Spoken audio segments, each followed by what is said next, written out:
আল্লাহ তাআলা তার হাবিবের উম্মতকেও যদি জাহান্নাম দেন, জাহান্নাম দুই প্রকার, একটা নারে কোবরা আর একটা নারে সগরা। উম্মতে মুহাম্মদী যত বড় গুনাহগার হোক, তার ঈমান যদি ঠিক থাকে তাকে দেওয়া হবে নারে সগরাতে।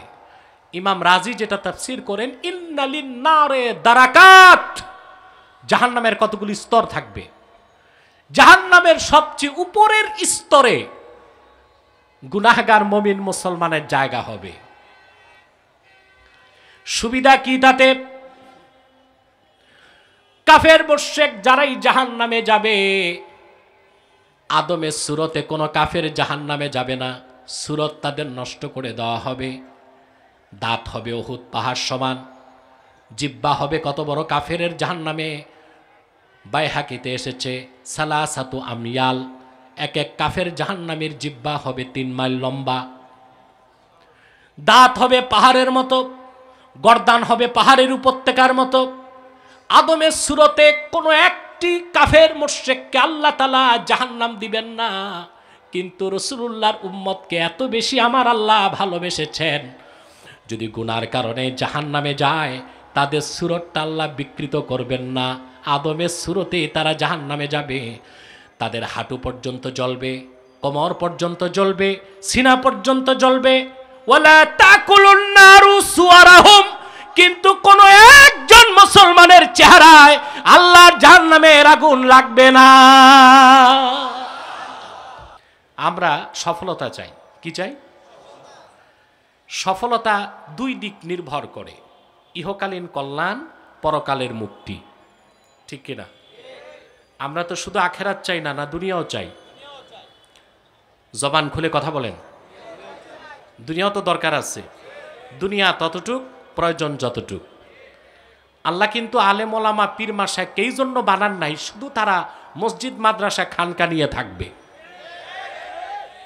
আর দুনিয়ার বাকি অংশ দেখবে ফাসেক ফাজেল লম্পট স্বৈরাচার অবিচারকারী আর সন্ত্রাসীরা। এই জন্য আল্লাহ মুসলমানকে বানান নাই। মুসলমানকে আল্লাহ তৈরি করেছেন ব্যক্তি জীবন, সমাজ জীবন, রাষ্ট্র জীবন, গোটা বিশ্বের নেতৃত্বের জন্য আল্লাহ উম্মতে মুহাম্মদীকে নির্বাচন করেছেন। ঠিক কিনা? আল্লাহ তাআলা সে কথা কোরআন কারীমে বলেছেন, কুনতুম খায়রা উম্মাতিন উখরিজাত লিন-নাস তা'মুরুনা বিল মা'রুফি ওয়া তানহাউনা আনিল মুনকার। তোমরাই শ্রেষ্ঠ জাতি। উখরিজাত লিন-নাস আই আখরাজাকুমুল্লাহু লিনাফইন নাস, আল্লাহ তোমাদের বের করেছেন গোটা বিশ্ব মানবতার কল্যাণে। সুবহানাল্লাহ। তাহলে আমাদের দুনিয়াও লাগবে, আখেরাতও লাগবে কিনা? কেন বলছি? এক সমাজে এক শ্রেণীর লোক আছে, তাদের চিন্তা চেতনায় এইটা যে পীর মাশায়েখরা বসে থাকবেন মসজিদ মাদ্রাসা খানকায়, দুধ সবরি কলা ঘি আর মাখন তাদেরকে দিব, বাকি আমরা কি করি সমাজে রাষ্ট্রে তা দেখার তাদের দরকার নাই। না, এই জন্য আল্লাহ আমাদেরকে তৈরি করে দেয়। আমাদের দুনিয়াও লাগবে, আখেরাতও লাগবে। লাগবে কিনা? আপনি দেখেন না কোরআন শরীফে শ্রেষ্ঠ দোয়া কোনটা?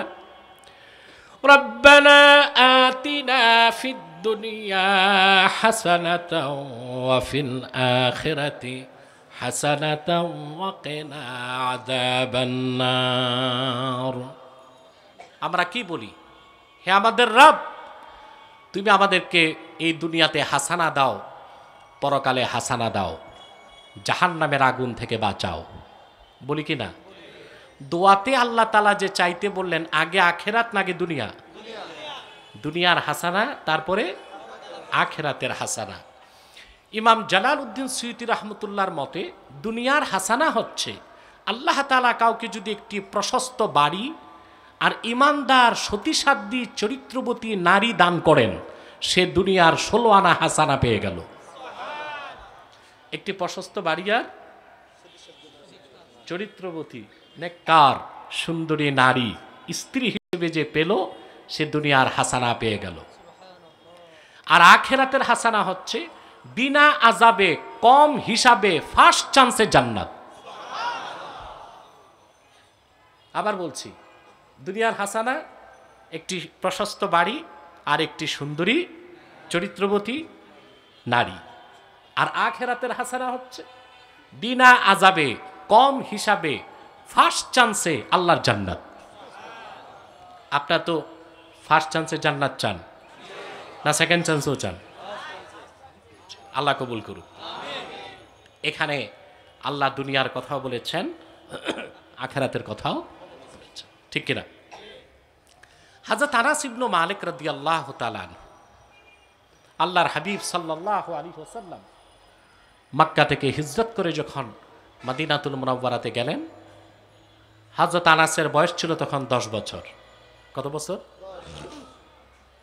তিনি বলেন, খাদিমতুন নবিয়্যা সাল্লাল্লাহু আলাইহি ওয়াসাল্লাম 10 সানাওয়াত, আমি আল্লাহর হাবিবের খেদমত করেছি 10 বছর।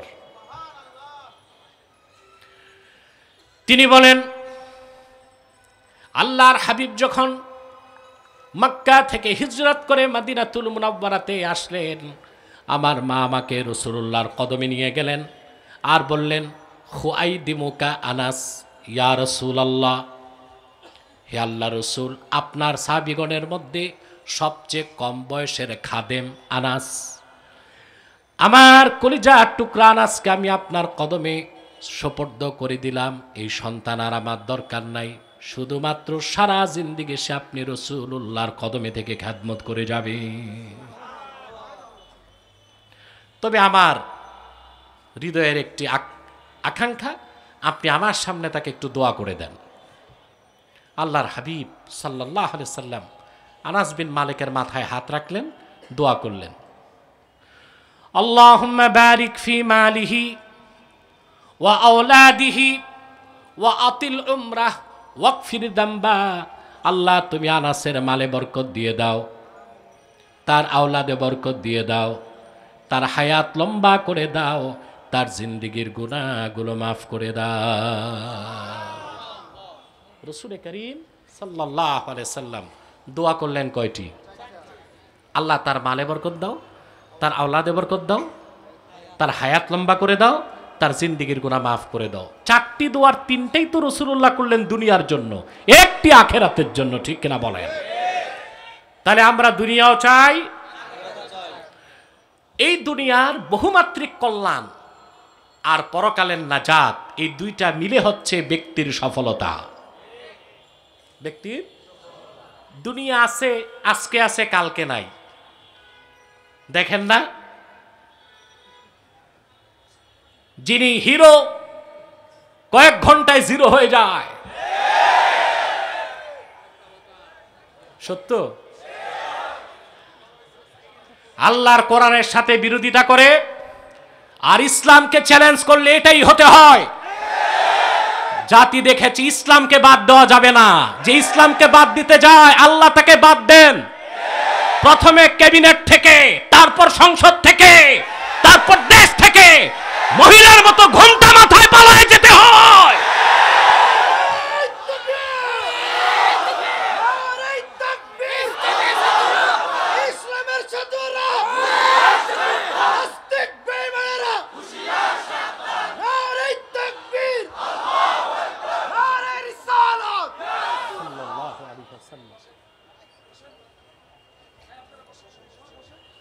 সম্মানিত সুধী,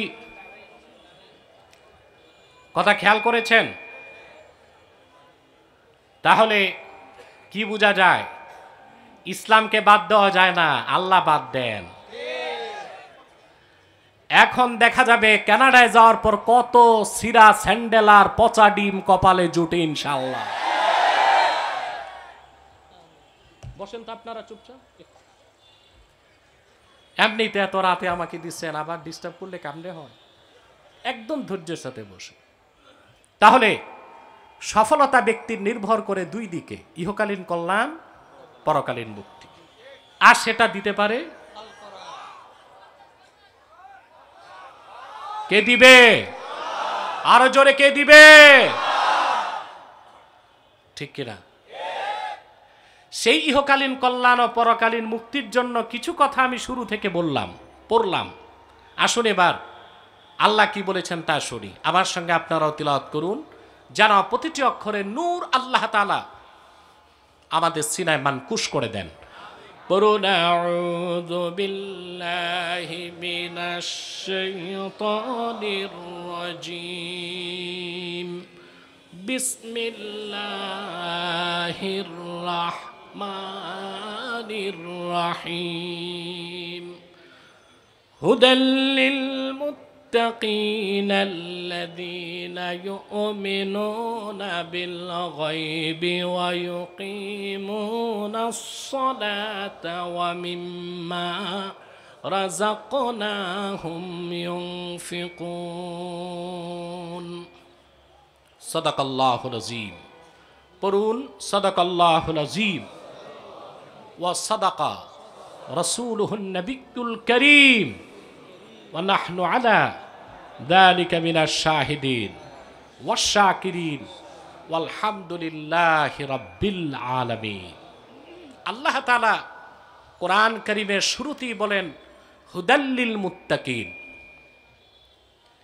ইমাম রাজি এখানে তাফসীর করেন হুদা ইউফিদু মা'না ইসমিল ফাইল।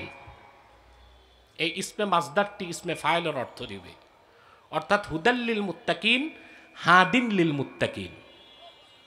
কোরআন হচ্ছে মুত্তাকিগণের জন্য পথ প্রদর্শক। বলেন সুবহানাল্লাহ। কে বলেছেন?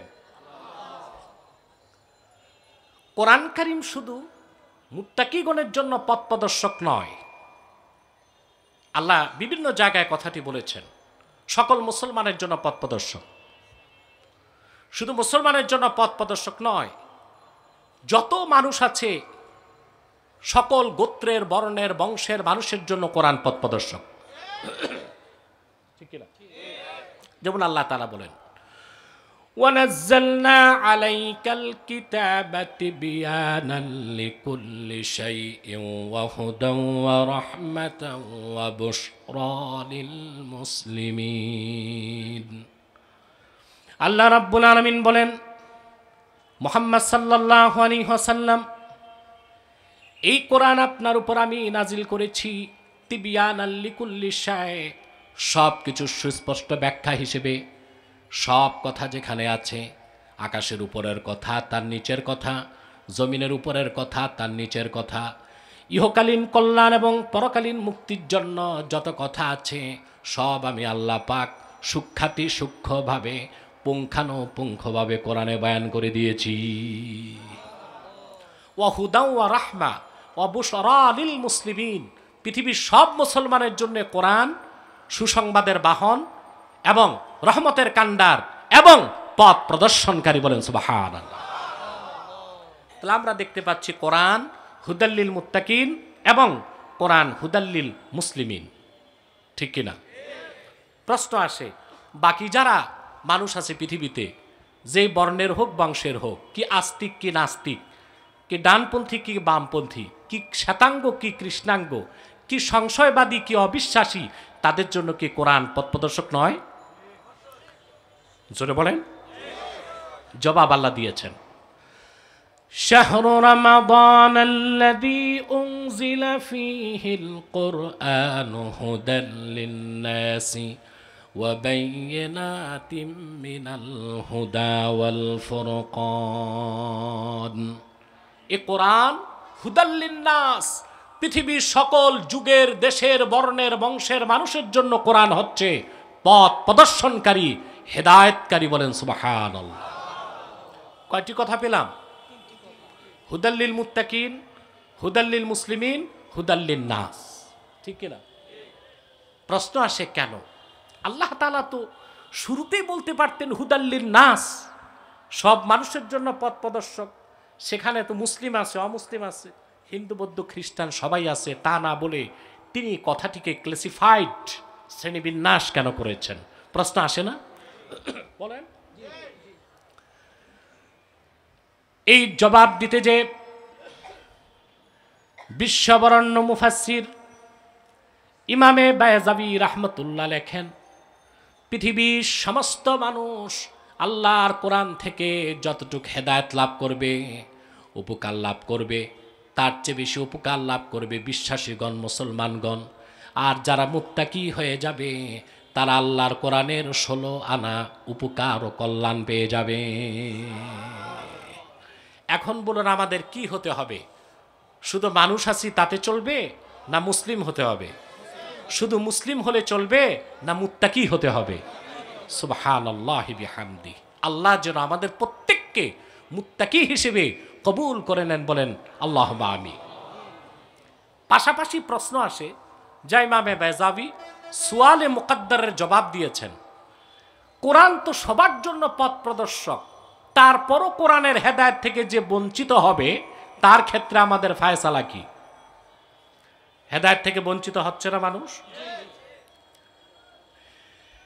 এটার জবাবে ইমাম বাইজাবি লেখেন,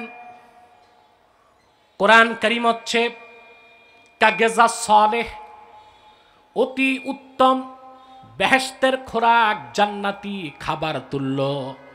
অনেক দামি খাবার, ভালো জিনিস সবার তো সহ্য হয় না, বরদাস্ত হয় না, সবাই খেতে পারে না। পারে? এটার আবার চমৎকার উদাহরণ দিয়েছেন জালালউদ্দিন রুমি রহমতুল্লাহি আলাই তার কিতাবে। তিনি বলেন, গল্পের আকারে তিনি বলেন, বাগদাদের পার্শ্ববর্তী অঞ্চলে শহরতলিতে ছিল আত্তারদের আস্তানা। আত্তার বলা হয় যারা আতর তৈরি করে এবং বিক্রি করে, বুঝলেন? তাদের দোকানপাট ছিল বাগদাদ শহরে।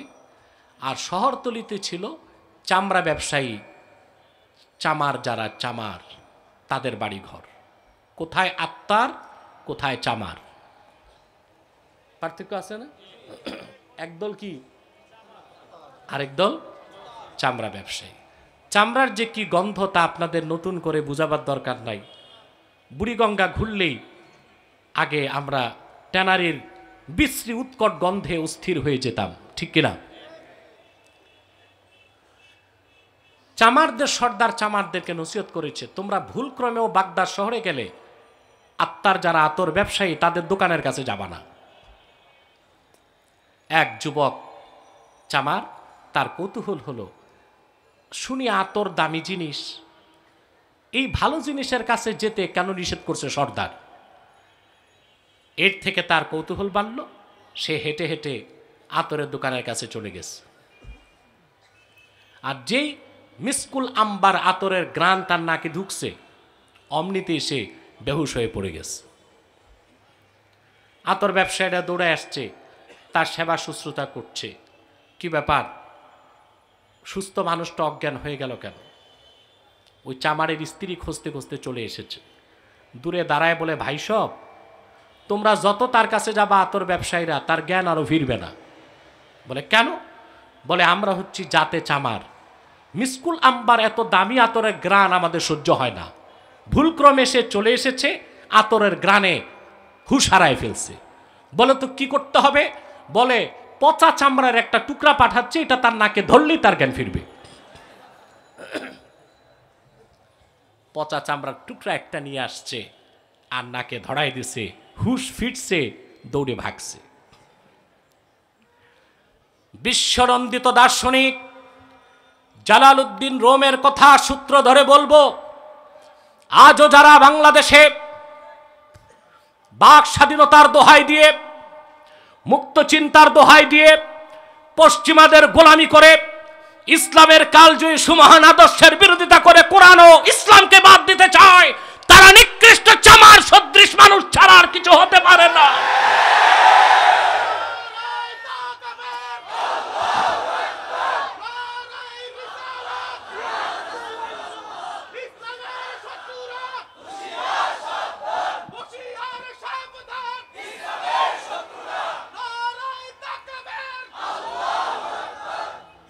তাহলে আল্লাহর কোরআনের হেদায়েত থেকে যারা বঞ্চিত, দুর্বলতা তাদের, কোরআন শরীফের কোনো দুর্বলতা নাই। ওনারা আবার মাঝে মধ্যে কোরআন শরীফ স্টাডি করে, কায়দা বগদাদিটা পড়ে নাই, কোরআন শরীফ চর্চা করে। বলে আমরাও তো কোরআন হাদিস পড়ি। জিজ্ঞেস করা হয় একটু কায়দা বগদাদিটা পড়েন, তাও কিন্তু পারবে না। এত সহজ কোরআন শরীফ পড়া আর বুঝা, তাহলে মাদ্রাসা কি দরকার? গিরিশচন্দ্র সেন কোরআন কারীমের অনুবাদ করেছে আমরা জানি, ঠিক কিনা? মনে রাখবেন, সে প্রথম বাংলা অনুবাদক নয়। হিন্দুরা আমাদেরকে ভুল ইতিহাস শিখিয়েছে। কোরআন শরীফের প্রথম বাংলা অনুবাদক বাংলাদেশের মৌলভী আব্দুর রহমান বসুনিয়া। সপ্তম অনুবাদক ছিল গিরিশচন্দ্র সেন। অনুবাদ করতে যেও তাকে আরবি ভাষা পড়তে হয়েছে 17 বছর। কত বছর? জোরে বলেন। আর ওনারা বুদ্ধিজীবী হয়ে গেছে, মানে এতই সহজ ভাবতেছে কোরআন শরীফ পড়বে আর বুঝে যাবে। কোরআন বুঝতে বুদ্ধিতে চলবে না, জ্ঞান লাগবে, হিকমা। তোমরা যেই বুদ্ধি মাথায় রাখো তার চেয়ে অনেক বেশি বুদ্ধি বানরের মাথায় আছে, হনুমানের মাথায় আছে, মৌমাছির আছে। বুদ্ধি আছে বলেই তো মৌচাক বানায়, বাবুই তার ঘর বানায়, বানর বান্দ্রামি করে। কোরআন বুঝতে বুদ্ধিতে চলবে না, বুদ্ধির ফলাফল ভালো হয় না। বুদ্ধি যত বাড়ে মাথার চুল তত পড়ে। তারপর এক সময় দেখা যায় সাফা চাট স্টেডিয়াম। আমি চিন্তা করে দেখছি মাথার বাইরেও কিছু নাই, ভিতরেও কিছু নাই, ঠিক কিনা? বাইরেও কিছু নাই, ভিতরেও কিছু নাই। এই কোরআন থেকে উপকার নিতে হেকমা লাগবে, ইলম, ওটা ভিন্ন জিনিস, ঠিক কিনা বলেন? তাহলে আমরা কি বুঝলাম? কোরআন কারীম সবার জন্য পথ প্রদর্শক, মুত্তাকিদের জন্য পথ প্রদর্শক, সকল মুসলমানের জন্য পথ প্রদর্শক, সকল মানুষের জন্য পথ প্রদর্শক, ঠিক কিনা বলুন? তাহলে আমাদেরকে এখন কি হতে হবে? জোরে বলেন। আল্লাহ তাআলা মুত্তাকি কাকে বলা হয় চিন্তা করেছেন? 6666 খানা আয়াতের মধ্যে আল্লাহ তাআলা বিভিন্ন জায়গায় মুসলমানের বিভিন্ন বিশেষণ উল্লেখ করেছেন, ঠিক কিনা? কোথাও উম্মতে মুহাম্মাদিকে বলেছেন মুমিনিন, কোথাও মুসলিমিন, কোথাও মুহসিনিন, কোথাও মুখলিসিন, কোথাও মুখলাসিন, কোথাও জাহিদিন, কোথাও আবিদিন, কোথাও সালেহিন। কিন্তু প্রথম যে বিশেষণটা মুমিনের উল্লেখ করেছেন সেটা হলো হুদাল্লিল মুত্তাকিন। মুমিনের প্রথম বিশেষণটা তিনি নিয়েছেন মুত্তাকিন। কি নিয়েছেন? প্রশ্ন হলো সে মুত্তাকি হবেন কি করে? যখন কোনো ব্যক্তি ঈমানকে লালন করে সে মুমিন, যখন কেউ শিরক এবং কুফরকে লালন করে সে কাফের ও মুশরিক, যখন কোনো ব্যক্তি তাকওয়াকে হৃদয়ে ধারণ করে তারই নাম মুত্তাকি। এখন তাকওয়া কাকে বলে? কোরআন শরীফে 6টা জিনিসকে আল্লাহ তাকওয়া বলেছেন। কয়টা? জোরে বলেন। 1, আল্লাহ তাআলা খাশিয়াতকে, ভয়কে তাকওয়া বলেছেন। যেমন আল্লাহ রাব্বুল আলামিন সূরা লোকমানে 33 নম্বর আয়াতে আল্লাহ তাআলা বলেন, ইয়া আইয়ুহান নাসুত্তাকু রাব্বাকুম ওয়াখশাউ ইয়াওমান লা ইয়াজজি ওয়ালিদুন আন ওয়ালাদিহি ওয়ালা মাওলুদুন হুয়া জাজিন আন ওয়ালিদিহি শাইআ। এখানে আল্লাহ তাআলা ইত্তাকু রাব্বাকুম ওয়াখশাউ, এখানে তাকওয়া বলতে আল্লাহ বুঝিয়েছেন খাশিয়াতকে, আল্লাহর ভয়কে। সূরা ফাতাহে 26 নম্বর আয়াতে আল্লাহ তাআলা ঈমানকে তাকওয়া বলেছেন। ঈমানকে কি বলেছেন? যেমন আল্লাহ তাআলা বলেন, ফাআনজালাল্লাহু সাকিনাতাহু আলা রাসূলিহি ওয়া আলাল মুমিনিন ওয়া আলজামাহুম কালিমাতাত তাকওয়া। আল্লাহ পাক তার রাসূল মুহাম্মদ সাল্লাল্লাহু আলাইহি ওয়াসাল্লামের উপর এবং সাহাবায়ে কেরামের উপর সাকিনা নাজিল করেছেন এবং রাসূল করিম সাল্লাল্লাহু আলাইহি সাল্লামের সোহবতের কারণে সাহাবায়ে কেরামকে তাকওয়ার উপর প্রতিষ্ঠিত করেছেন। এখানে তাকওয়া মানে ঈমান। তাকওয়া মানে কি? আবার আল্লাহ তাআলা তাওবাকে তাকওয়া বলেছেন সূরাতুল আরাফ 96 নম্বর আয়াতে। আল্লাহ রাব্বুল আলামিন বলেন, ওয়ালাউ আন্না আহলাল কুরা আমানু ওয়াত্তাকাউ লাফাতাহনা আলাইহিম বারাকাতিম মিনাস সামাই ওয়াল আরদ ওয়ালাকিন কাযযাবু ফাআখাযনাহুম বিমা কানু ইয়াকসিবুন ওয়ালাউ আন্না আহলাল কুরা আমানু ওয়াত্তাকাও আই আমানু ওয়া তাবু, যদি জনপদের মানুষগুলো ঈমান আনতো, তওবা করত। এখানে তাকওয়ার অর্থ কি ভাই, কথা বলেন?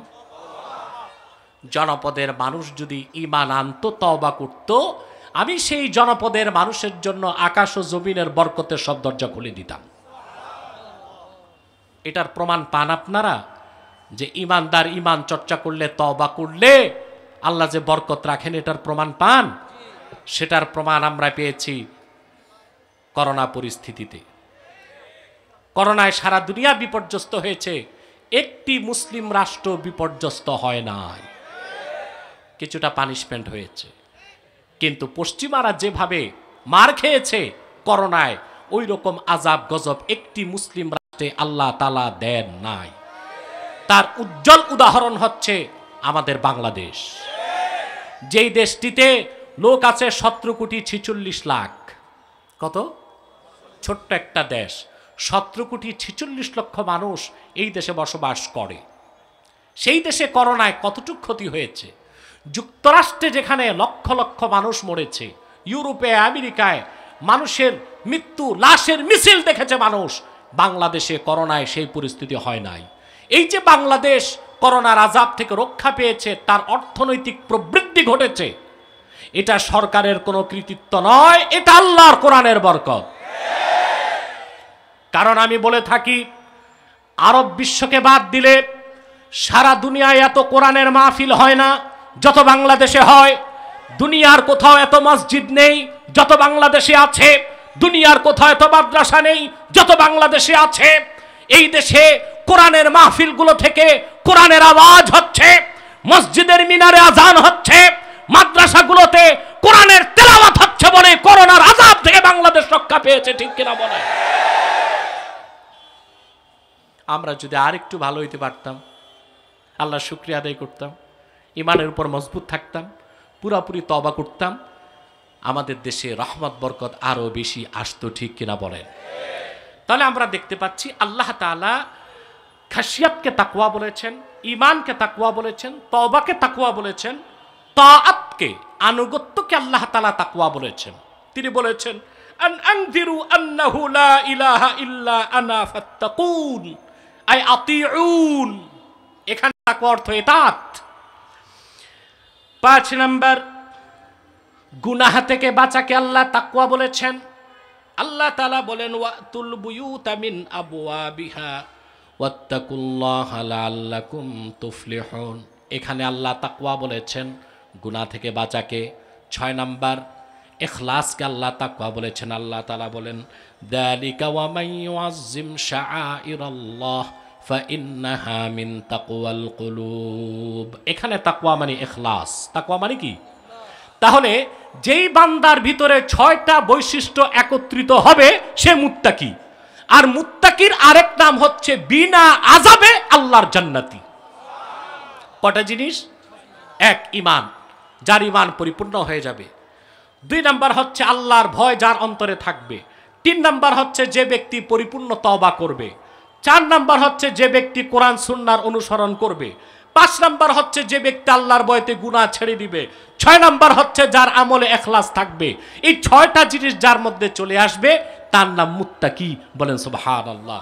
আল্লাহ তাআলা বলেছেন হুদাল্লিল মুত্তাকিন, কোরআন হচ্ছে মুত্তাকিদের জন্য পথ প্রদর্শক। বলেন সুবহানাল্লাহ। সে তাকওয়া অর্জন করে মুত্তাকি হবেন? কথা বলে না।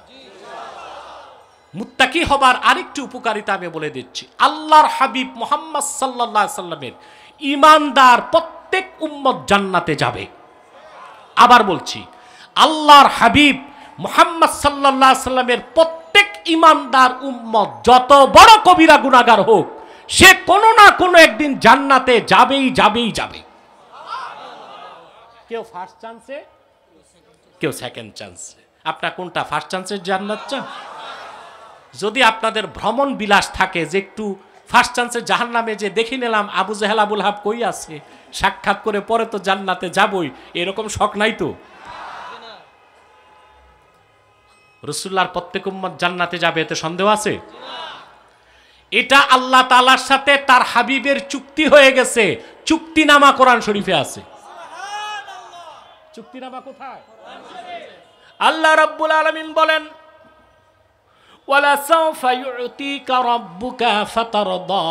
মুহাম্মদ সাল্লাল্লাহু আলাইহি সাল্লাম, আপনাকে আল্লাহ তাআলা আখিরাতে এত দিবেন, এত কথা আপনার শুনবেন যে আপনি রাসূল রাজি হয়ে যাবেন। সুনান আবি দাউদ সাক্ষী, আল্লাহর হাবিব বলেছেন, সাহাবীরা শোনো, কাল হাসর ময়দানে, কিয়ামতে, পরকালে আমি রাসূল যতক্ষণ রাজি না হব আল্লাহ আমাকে দিতেই থাকবেন। একটু আস্তে বললেন সুবহানাল্লাহ। আল্লাহর হাবিব বললেন, সাহাবীরা সাক্ষী থাকো, আমি রাসূল তোমাদের সঙ্গে ওয়াদা করে যাই, লা আরদা ওয়া ওয়াহিদুম মিন উম্মতি ফিন্নার। আমার একজন কালেমা পড়েছে এমন উম্মত যতক্ষণ জাহান্নামে থাকবে আমি রাসূল রাজি হব না। সুবহানাল্লাহ। সাব্বির বসে যান, একদম বসে যান, স্টেজ ক্লোজ। রাতও বেশি হয়ে গেছে, আমিও খুব দ্রুত সামনের দিকে বাড়তেছি ইনশাআল্লাহ। তাহলে রাসূলুল্লাহর প্রত্যেক উম্মত জান্নাতে যাবে কিনা? কেউ ফার্স্ট চান্সে, কেউ সেকেন্ড চান্স। আমরা কোনটা চাই, সেকেন্ড চান্স না ফার্স্ট চান্স? জান্নাতীরা জান্নাতে চলে যাবে, জাহান্নামীরা জাহান্নামে। আল্লাহ তার হাবিবকে ডাক দিয়ে বলবেন, হাল রদিতা ইয়া মুহাম্মদ সাল্লাল্লাহু আলাইহি ওয়াসাল্লাম, হাবিব রাজি হইছেন? আপনি যা চাইছেন তাও দিছি, যা বলেন নাই তাও তো করে দিছি। আপনার উম্মতের ৭০,০০০ আলেমকে বিনা হিসেবে জান্নাত দিয়েছে। আপনার উম্মতের কবিরা গুনাহগার, তাদেরকে আমি তওবা ছাড়া মাফ করছি। এটা আবু দাউদের হাদিস। শাফাআতি লি আহলিল কাবাইরি মিন উম্মতি, আমার উম্মতের কবিরা গুনাহগারের জন্য আল্লাহ আমার সুপারিশ কবুল করবেন। আমরা আহলুস সুন্নাহ ওয়াল জামাআ, আমরা আহলুস সুন্নাহ ওয়াল জামাআ, জৌনপুর, ফুরফুরা, উলামায়ে দেওবন্দ সবাই আমরা রাসূলুল্লাহ শাফাআতকে বিশ্বাস করি। খারিজিদের উত্তরসূরিরাই রাসূলুল্লাহ শাফাআতকে বিশ্বাস করে না। এবং আমি উদাত্ত কণ্ঠে বলছি, আল্লাহ রাসূলের শাফাআতকে সামগ্রিকভাবে যারা অস্বীকার করে তাদেরকে মুসলমান বলার কোনো সুযোগ নাই। কারণ ইবনু হাজার আসকালানির ফাতাওয়া, ইন্নাল আখবারা বি শাফাআতিন নবী সাল্লাল্লাহু আলাইহি ওয়াসাল্লাম ক্বাদ বালাগা হাদ্দাত তাওয়াতুর, রাসূলুল্লাহ যে শাফাআত করবেন, সুপারিশ করবেন, এই হাদিসগুলো মুতাওয়াতিরের দরজা লাভ করেছে। আর মুতাওয়াতির হাদিস অস্বীকারী মুসলমান হতে পারে না। আমরা রাসূলুল্লাহ শাফাআতকে বিশ্বাস করি, ঠিক কিনা বল? আল্লাহ বলবেন, হাবিব সবই তো শুনলাম, এখনো রাজি হন নাই কেন? আল্লাহর হাবিব বললেন, আল্লাহ তাআলা আমার দিন ইসলামের কালেমা বিশ্বাস করেছে, আমল নামায় একটাও শিরক নাই, কুফর নাই, কবিরা গুনার কারণে জাহান্নামে জ্বলছে। আমার এমন উম্মত এখনো তো জান্নাত পায় নাই, আমি রাহমাতুল লিল আলামিন কেমন করে রাজি হয়ে যাব? আল্লাহ পাক মালিককে ডেকে বলবেন, রে মালিক, আমার হাবিবের সঙ্গে আমার ওয়াদা, যতক্ষণ আমার হাবিব রাজি না হন আমি ওনার কথা শুনতেই থাকবো। তুমি জাহান্নামের দরজা খুলে দাও। আমার হাবিবের রক্ত ঝরা দিন ইসলামের কালেমা একবার যারা মুখে উচ্চারণ করেছে, অন্তরে বিশ্বাস করেছে, তাদের সবাইকে জাহান্নাম থেকে নিষ্কৃতি দিয়ে আমার জান্নাতে ঢুকায় দাও। মালিক ডেকে বলবেন, ইয়া রাসূলুল্লাহ, ইয়া হাবিবাল্লাহ, আপনার হাবিবের ইমানদার উম্মত। কি বলবো মুসলমান, রাসূলুল্লাহর উম্মত, উম্মতে মুহাম্মাদি যদি হইতে পারেন, আর কোনো কারণে যদি জাহান্নামে যান, ওখানেও জাহান্নামেও আপনি ভিআইপি ব্যবস্থা পাবেন। সুবহানাল্লাহ। অর্থাৎ জাহান্নামে কাফের মুশরিক যেখানে থাকবে আপনি ওখানে থাকবেন না। সুবহানাল্লাহ বলবেন না? বাহ, ঘুমে ঘুমে সুবহানাল্লাহ বলতেছেন। কে কে ঘুমান, একটু হাতটা উঠান না দেখি।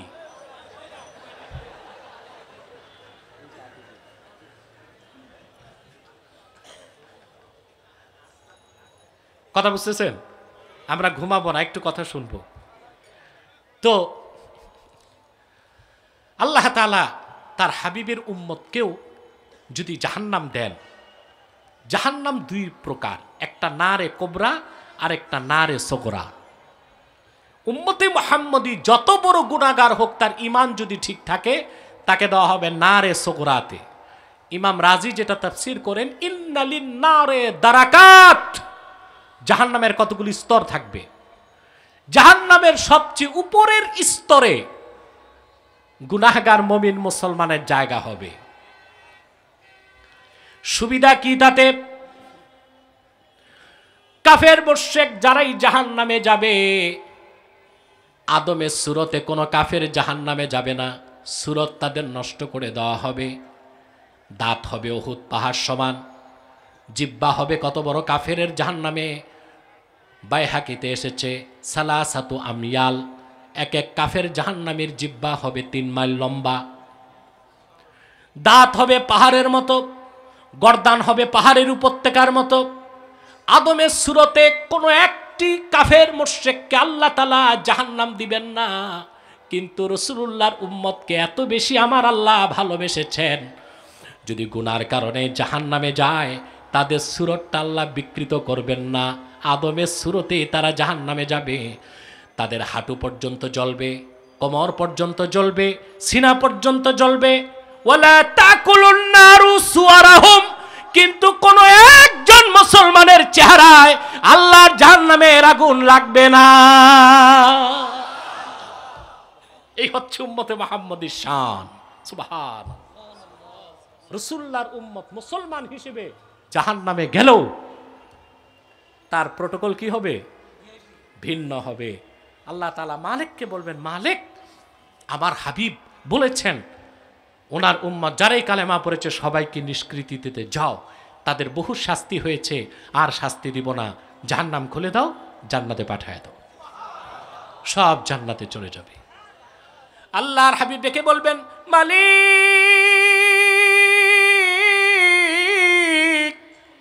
রাদিতু, রাজি হয়ে গেলাম, তোমার সাতু জাহান্নামের কোথাও আমার রক্ত ঝরা কালেমা বিশ্বাস করেছে এমন একজন উম্মত নাই, সব জান্নাত। সব কোথায়? এটা সেকেন্ড চান্সে। এটা কি আপনাকে সে সেকেন্ড চান্সের জান্নাত চান না ফার্স্ট চান্স? আপনি যদি মুমিন হন অবশ্যই জান্নাত পাবেন, গ্যারান্টি নাই ফার্স্ট চান্স না সেকেন্ড চান্স। যদি মুসলিম হন 50% গ্যারান্টি পাবেন ফার্স্ট চান্সে জান্নাত, কিন্তু হিসাব যদি কঠিন হয় ট্রানজিট হতে পারে জাহান্নাম। ট্রানজিট কি হবে? তারপরে যাবেন কই? কিন্তু আপনি যদি মুমিন হবার পর, মুসলিম হবার পর মুত্তাকি হয়ে যান, আমার আল্লাহ ওয়াদা করেছেন বিনা আযাবে সহজ হিসাবে ফার্স্ট চান্সে জান্নাত দিয়ে দিবে। তো মুত্তাকি হওয়ার দরকার আছে না নাই? কথাটা আল্লাহ কোথায় বলেছেন? আল্লাহ তাআলা বলেন, মাসালুল জান্নাতিল্লাতী উইদাল মুত্তাকুনা তাজরি মিন তাহতিহাল আনহার উকুলুহা দাইমুন ওয়া জিল্লুহা। মাসালুল জান্নাত আই সিফাতুল জান্নাত আল্লাতী উইদাল মুত্তাকুন আই আল্লাতী ওয়াদাহাল্লাহু লিল মুত্তাকিন। সেই জান্নাত, যে জান্নাত আল্লাহ ওয়াদা করেছেন শুধু মুত্তাকিদের জন্য। ওটা কি রকম? তাজরি মিন তাহতিহাল আনহার, সে জান্নাতের নিচ দিয়ে স্বচ্ছ পানির ফোয়ারা প্রবাহিত। উকুলুহা দাইম, সেই জান্নাতের খাদ্য চিরস্থায়ী। ও জিল্লুহা, ছায়াটাও চিরস্থায়ী। আল্লাহ ওয়াদা করেছেন বিনা আযাবে মুত্তাকি বান্দাদেরকে সে জান্নাত দিবেন। বলেছেন ফাআম্মা মান খাফা মাকামা রাব্বিহি ওয়া নাহান নাফসা আনিল হাওয়া ফাইন্নাল জান্নাতা হিয়াল মাওয়া। আর যে ব্যক্তি কাল কিয়ামতে আল্লাহর সামনে দাঁড়াবার ভয় অন্তরে পোষণ করলো, আর তার মন যাচাইলো, তার থেকে নিজকে রক্ষা করলো, পরকালে আল্লাহর বেহেশত হলো তার বাড়ি। সুবহানাল্লাহ বলেন।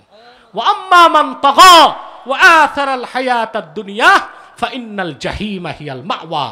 আর পরকালে দুনিয়াতে যে সীমা লঙ্ঘন করবে, আখেরাতকে ভুলে থাকবে, জাহান্নাম হলো তার বাড়ি।